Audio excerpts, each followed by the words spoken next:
Now, the hottest ticket in the United Kingdom at this time of year isn't to a West End show, it's all about gardening. The Royal Horticultural Society Chelsea Flower Show is considered the world's most prestigious event of its kind.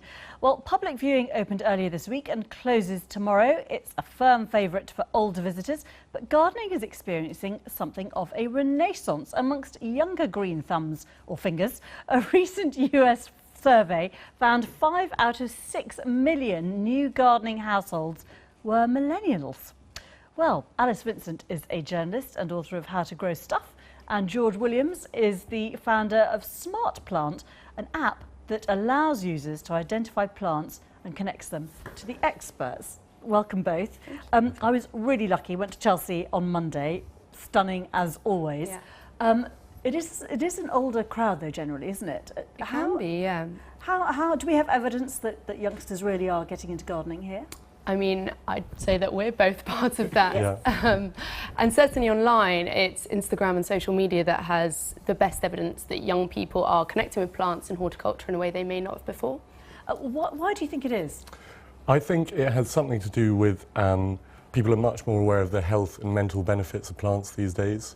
I think young people, particularly in cities, have less space and are keen to make the most of what space they do have.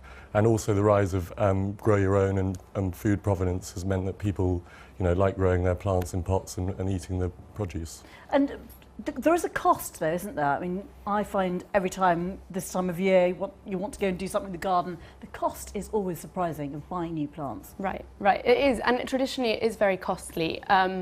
But I think especially as more people are getting into gardening, people are realising the benefits of doing it more cheaply. So growing their own, taking cuttings, it does cost money, but there's definitely something I believe in is doing it on the cheap too, and that makes it more accessible to younger people as well. And you've developed this app. Just explain how that works. So the app is effectively an app for anyone who owns a plant.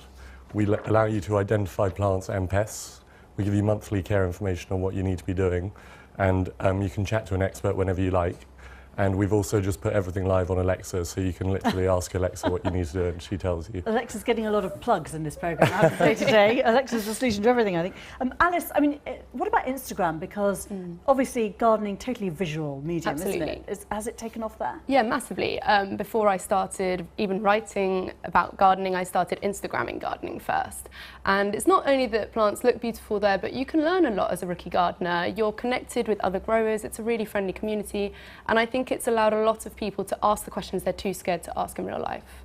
And what about the whole time frame of gardening? Because, I mean, anyone with children, mine were endlessly curious when they were tiny, wanting to grow their own fruit and vegetables and all the rest of it. But the idea of having to wait for months to see the fruit of their work is something that they're in a way not that used to. I think that there's been a rise recently of people selling full-grown plants. You can walk into John Lewis and places like that and buy a plant that's ready to go and sit in your house. So I think for the people who want instant satisfaction in gardening and houseplants, it's very easy to get hold of a plant that is ready to go. But saying that also, I think it's the fact it takes a long time and the fact there is delayed gratification that is making gardening appealing to a generation who have always had everything at the click of a button. Alice, George, both, thanks very much indeed. Thank you.